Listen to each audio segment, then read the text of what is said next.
मैत्रिणींनो, ताईंनी आज तुमच्यासाठी पार्टीवेअर साड्यांचे कलेक्शन आणलेले आहे। बघू शकता तुम्ही किती सुंदर छान अशी साडी आहे। साडी आधी समजून घ्यायची आहे। बघू शकता छान अशी सुंदर साडी, पूर्ण स्टोन वर्क केलेला आहे। या साडीवरती पूर्ण विविंग केलेलं आहे। कोणतेही अशी प्रिंट, फॉइल प्रिंट वगैरे नाही आहे, पूर्ण विविंग केलेलं आहे। लुक बघू शकता साडीचं, पदर बघू शकता तुम्ही, पूर्ण पदरावरती हे स्टोन येणार आहे।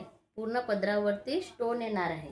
आणि तुम्हाला साडीची प्राइस मार्केटमध्ये सांगा तुम्ही कमेंटमध्ये किती असणार आहे या साडीची। इतकं हेवी लुक देणारी साडी, मार्केट प्राइस किती असणार आहे या साडीची। छान सुंदर असं लुक देणाऱ्या साडीची मार्केट प्राइस असणार आहे 2100 रुपये। आणि ताईंनी संक्रांत निमित्त तुमच्यासाठी ऑफर ठेवलेली आहे। फक्त आणि फक्त 1450 रुपयामध्ये एवढी छान आणि सुंदर साडी तुम्हाला मिळणार आहे। पटापट स्क्रीनशॉट काढून बुकिंग करायची आहे। थँक्यू।